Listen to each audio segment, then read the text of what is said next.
모든 것은 나로부터 나아가 나에게 돌아옵니다. 왜 그럴까요?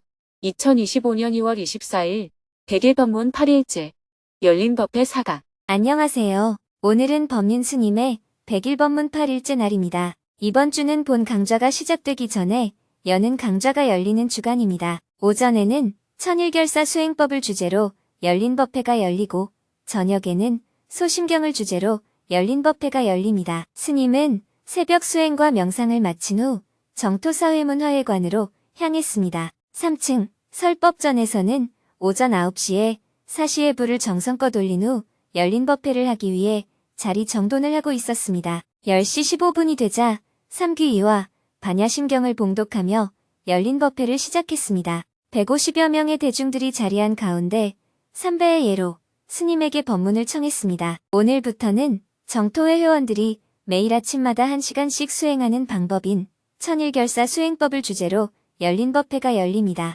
오늘은 그 첫 시간으로 천일결사 수행을 할 때 가장 먼저 삼귀의를 하는 의미에 대해 자세하게 이야기해 주었습니다. 수행이란 언제나 지금 여기에 깨어 있는 것입니다. 그러나 깨어 있는 것도 반복하다 보면 깨어 있다는 것이 습관화되어서 사실은 깨어 있지 못하게 됩니다. 깨어 있는 것과 깨어 있어야 한다라고 생각하는 것은 전혀 다른 것입니다. 깨어 있어야 한다고 생각하는 것은 의지작용이지 알아차림이 아닙니다. 명상을 할 때도 호흡을 알아차리는 것과 호흡을 알아차려야 한다라고 생각하는 것은 전혀 다른 것입니다. 그런데 우리가 어떤 일을 하다 보면 이렇게 착각에 빠질 수가 있습니다. 수행하는 게 익숙해지고 습관화가 되면 편안한 마음으로 임한다는 측면에서는 좋은 점이 있지만 수행의 원래 목표인 깨어있음에는 오히려 장애가 됩니다. 그래서 수행을 할 때는 항상 처음 하듯이 해야 됩니다. 처음 할 때는 약간 긴장이 된다는 게 문제일 뿐 깨어있음이 아주 분명합니다. 그런데 그것이 반복이 되면 익숙한 측면은 있지만 깨어있음을 놓치게 됩니다. 그래서 예부터 성인들은 처음 마음을 낸 때 초발심을 매우 중요하게 여겼습니다. 초발심을 낸 그때의 마음을 지속할 수 있다면 그것이 바로 깨달음을 이룬 것과 같다. 이렇게 말할 정도로 처음 마음을 낸 때를 중요시했습니다. 그래서 오늘부터는 정토회에서 하고 있는 천일결사 수행법이 어떻게 구성되어 있는지 그 의미가 무엇인지 다시 한번 새겨보겠습니다. 여러분이 모르는 것을 강의하는 게 아니고 여러분이 다 아는 내용을 다시 살펴보는 것입니다. 아침마다 정진을 할 때 그 의미에 깨어있으라는 뜻으로 강의를 하는 겁니다. 수행자가 가장 먼저 다짐해야 하는 3가지. 수행자는 무엇을 하든 항상 불법승 3보에 귀의하는 것을 가장 먼저 하고 다음에 다른 것을 해야 합니다. 첫째, 부처님께 귀의해야 합니다. 부처님을 찬탄하고 공경합니다. 어리석음에서 벗어나 괴로움이 없는 사람, 자유로운 사람이 되겠습니다. 이것은 부처님께 귀의한다는 내용입니다. 부처님은 깨달음을 얻으시고 거룩하신 분이니까 마땅히 찬탄하고 공경해야 합니다. 그러나 그 핵심 내용은 나도 부처님과 같은 사람이 되겠다는 원을 세우는 것입니다.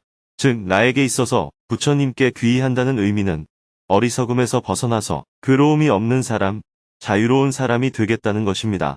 그래서 이 문장은 해탈과 열반을 성취하여 나도 부처님이 되기를 발언합니다. 이런 의미라고 할 수 있습니다. 부처님 법 만난 것을 기뻐합니다. 모든 것은 나로부터 나아가 나에게 돌아옴을 알아 부지런히 정진하겠습니다. 이것은 부처님의 가르침에 귀의한다는 내용입니다. 부처님의 가르침에는 모든 것이 다 갖추어져 있다는 뜻입니다. 우리를 번뇌로부터 벗어나게 하는 모든 것이 그 가르침 속에 포함이 되어 있기 때문입니다. 부처님의 가르침의 핵심 내용은 내가 인연을 짓고 내가 그 과보를 받는다는 것입니다. 이 세상의 원리가 인연 과보의 원리라는 거예요. 우리가 어떤 사람을 보고 무지하다라고 말할 때는 그가 인연 과보의 원리를 모를 때 그렇게 말합니다. 반대로 인연 과보의 원리에 밝은 것을 지혜롭다라고 말합니다. 모든 것은 나로부터 나아가 나에게 돌아옵니다. 왜 그럴까요? 모든 것은 나로부터 나아가 나에게 돌아옴을 안다는 것은 인연과보를 안다는 의미입니다. 이 세상에서 일어나는 모든 일은 내가 그 원인을 모를 뿐 다 원인이 있어서 결과가 있습니다. 그냥 간단히 원인이라고 말하지만 자세히 살펴보면 직접적으로 가해지는 인과 주변 조건이라고 할 수 있는 연이 결합된 것입니다. 밭에 씨앗을 심어야 싹이 난다고 할 때 씨앗만 원인인 것 같지만 씨앗뿐만 아니라 씨앗이 싹 틀 수 있는 땅이 있어야 됩니다. 적당한 습도와 온도가 있어야 되고 또한 거름도 있어야 됩니다. 그래야 싹이 터서 자랄 수가 있습니다. 이때 씨앗을 인이라 말하고 그 밭의 상태를 연이라고 말합니다. 싹이 터서 자라는 것을 과라고 말하고 그로 인해 즐거움과 괴로움이 생기는 것을 보라고 말합니다. 그래서 인연과보라고 표현하는 겁니다. 여기서 즐거움과 괴로움이라는 보를 빼고 과학적으로만 설명하면 인연과라고 표현하고 더 줄이면 인과라고 표현합니다. 부지런히 정진한다는 것은 이미 일어나버린 일은 기꺼이 받아들인다. 이런 의미도 담겨 있고 친구의 상업을 짓는 일을 삼간다. 이런 의미도 담겨 있습니다. 삼간다는 말은 개를 청정히 지킨다는 뜻입니다. 성질이 확 나서 주먹으로 때리고 싶어도 삼가야 합니다. 화가 나서 욕을 하고 싶을 때도 삼가야 합니다. 물건을 훔치고 싶을 때도 삼가야 합니다. 성적인 욕망이 일어날 때도 삼가야 합니다. 삼가지 않으면 그 뒤의 결과가 10배, 20배 손실로 다가옵니다. 조금만 살펴보면 인연과보는 과학적 진리라는 사실을 알 수 있습니다. 뉴턴의 법칙과 똑같습니다. 어떤 물체가 움직이려면 반드시 힘을 가해야 됩니다. 가한 힘에 비례해서 물체가 움직이는데 거기에는 가한 힘 외에도 어떤 조건이 있어야 됩니다. 즉 물체에 작용하는 마찰력이 얼마인지 물체가 어떤 상태에 놓여 있는지에 따라서 결과가 달라집니다. 물체가 움직인다는 것은 보이지는 않지만 어딘가에 힘이 가해졌다는 뜻이고 내가 물체를 움직이려고 할 때도 힘을 가해야 한다는 뜻입니다. 그렇기 때문에 인연과보는 피해갈 수가 없습니다. 힘을 가했는데도 안 움직일 때는 그 물체가 받는 마찰력 때문에 가한 힘만으로는 움직이지 않을 수도 있는 것입니다. 이런 가르침을 알게 되면 나에게 손해가 날 짓은 멈추고 이미 저질러버린 것은 기꺼이 받아들이고 조금 힘들어도 이익될 만한 일은 기꺼이 하게 됩니다. 이것이 부지런히 정진한다는 뜻입니다. 부처님 제자됨이 자랑스럽습니다. 이 땅에 고통받는 모든 중생을 구원하는 보살이 되겠습니다. 이것은 부처님의 가르침을 따르는 수행자들에게 귀의한다는 내용입니다. 나도 승단의 일원임을 자랑스럽게 생각한다는 뜻입니다. 그러나 단지 그 일원임을 자랑스럽게 생각하는 데서 끝나는 것이 아닙니다. 부처님께서는 스스로 깨달음을 얻고 열반을 증득한 뒤에 그냥 편안하게 가만히 있기만 하지는 않으셨습니다. 편안한 것만이 목적이라면 가만히 있는 것보다 더 좋은 것이 없겠죠. 그러나 부처님께서는 평생 전법의 길을 떠나셨습니다. 자기 생각에 똘똘 뭉친 어리석은 중생을 깨우치려고 하다 보면 여러 가지 어려운 상황을 만나게 됩니다. 그러나 부처님의 제자가 되었다면 나도 부처님처럼 전법의 길을 기꺼이 떠나야 합니다. 이 법을 널리 전해서 많은 사람들이 이 법을 깨우치고 괴로움에서 벗어나도록 해야 합니다. 불에 귀의한다는 것은 내가 무엇이 되겠다는 목표를 분명히 하는 것을 뜻합니다. 법에 귀의한다는 것은 부처님의 가르침에 따라 목표를 향해 나아가기 위해 내가 노력을 기울이는 것을 뜻합니다. 승에 귀의한다는 것은 이 좋은 법을 만나지 못하는 세상 사람들을 위해서 이 좋은 법을 널리 전하는 전법을 하는 것을 뜻합니다. 이렇게 먼저 삼보에 대한 귀의를 한 후 마지막에 전법의 원을 세우는 것이 삼귀입니다. 법문을 마치고 스님이 법상에서 내려오자 대중들은 모둠별로 모여 마음 나누기를 했습니다. 사홍서원을 한 후 11시 30분이 되어 열린 법회를 마쳤습니다. 스님은 지하 1층 공양관에서 대중들과 함께 점심 식사를 한 후 서둘러 평화재단 회의실로 이동했습니다. 12시부터는 평화재단 회의실에서 LA정토회 이사회에 온라인으로 참석했습니다. 2024년 사업보고와 결산, 2025년 사업계획과 예산에 대해 심의하고 의결한 후 이사회를 마쳤습니다. 오후에는 실내에서 여러 가지 업무를 보았습니다. 해가 저물고 저녁 7시 30분에는 저녁반 회원들을 위한 열린 법회를 했습니다. 3층 설법전에는 직장을 퇴근하고 달려온 90여 명의 대중들이 자리했습니다. 저녁 열린 법회에서는 출가하여 정토회에서 공동체 생활을 하는 대중들이 매일 아침마다 하는 바루공양 개송인 소심경을 주제로 법문을 했습니다. 오늘은 그 첫 시간으로 바루공양의 의미와 그 안에 담긴 수행 정신을 설명했습니다. 스님은 바루공양을 할 때 읊는 개송인 소심경을 설명하기에 앞서 바루공양이 단순히 음식을 섭취하는 행위가 아니라 수행자의 태도와 삶의 방식과 직결된다는 점을 강조했습니다. 바루공양을 통해 탐욕을 줄이고 검소하게 살아가는 것이야말로 수행자의 길이며 이는 단순한 식사 의례가 아니라 삶 전체에 적용될 수 있는 실천적 수행법이라는 점을 이야기한 후 소심경의 한 구절 한 구절의 의미를 이야기해 주었습니다. 바로 공양에 담긴 정신은 한마디로 검소하게 살아라. 소비 수준을 최소화하라는 것입니다. 부처님 당시의 출가 수행자들은 음식은 얻어먹고 옷은 주워 입고 잠은 나무 밑에서 잤습니다. 부대 불교가 종교화되어서 도시에 절을 짓게 되면서 그 모습이 바뀐 것이지. 초기에 숲속에 사는 수행자들은 대부분 그렇게 살았어요. 특히 인도에서는 걸식하는 문화가 불교가 생기기 이전부터 있었습니다. 출가 수행이라는 것도 원래 인도 전통사회에서 존재해 왔던 것을 부처님이 그대로 따라서 행한 것입니다. 그래서 인도와 비슷한 남방 문화권에 속한 태국이나 열대 지방에서는 수행자들이 이런 삶을 유지하는 것이 크게 어렵지 않았어요. 바루공양이 생긴 역사적 배경. 그런데 불교가 중국으로 건너오면서 수행자들이 사는 기후 조건이 많이 바뀌었습니다. 중국은 날씨가 매우 춥습니다. 또한 사회적으로도 남에게 얻어먹는 걸 굉장히 나쁘게 생각하는 그런 문화가 있습니다. 그래서 인도에서는 수행자들이 걸식을 했는데 중국으로 넘어오면서 걸식을 못하게 되었습니다. 그리고 불교가 종교화되면서 국왕이나 부자로부터 보시를 받아서 큰 절을 짓기도 했지만 이런 것에 반대해서 부처님의 본래 가르침으로 돌아가자는 운동이 6세기경 중국에서 일어났습니다.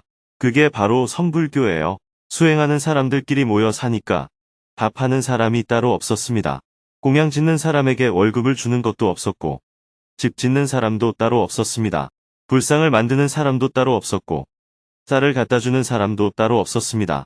그러니 절에 사는 스님들이 농사도 지어야 하고 목수도 해야 했습니다. 스님들 중에 목수를 잘하는 사람, 탱화를 잘 그리는 사람, 조각을 잘하는 사람, 농사를 잘 짓는 사람, 밥을 잘하는 사람, 이렇게 업무를 나눠서 수행하면서 살게 된 것입니다.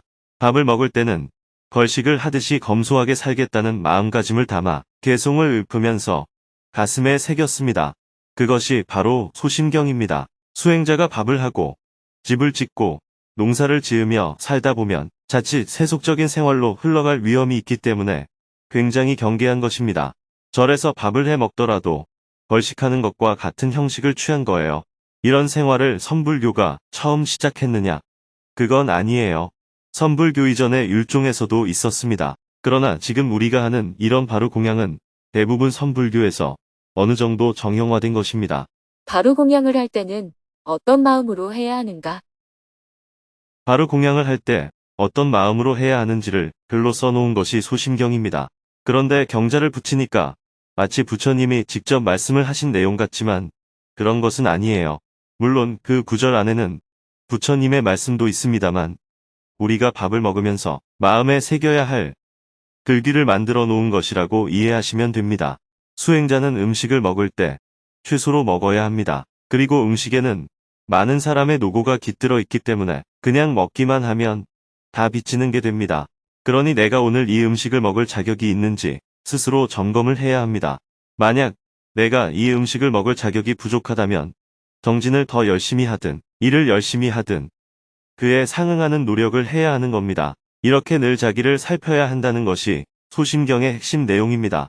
이 음식이 내 앞에 이르기까지 수고한 많은 이들의 노고를 생각하며 내가 이 음식을 먹을 자격이 있는지를 살펴야 합니다.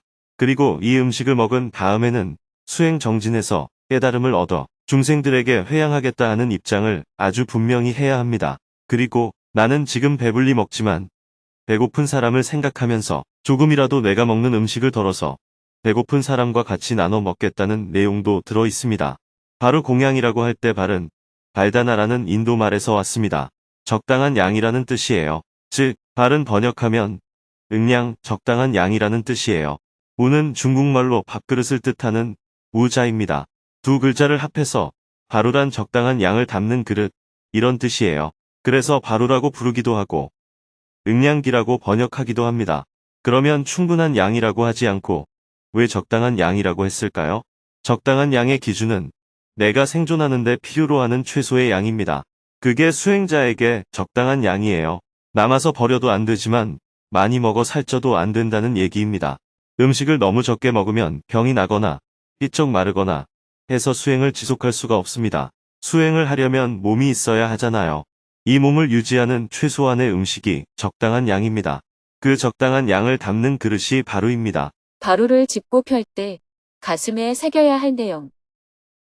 바루 공양을 할 때 가장 먼저 외우는 개송이 하발계입니다. 선반에 있는 바루를 두 손에 잡고 내리면서 하는 개송입니다. 집지은기, 당원중생, 성취법기, 수천인공.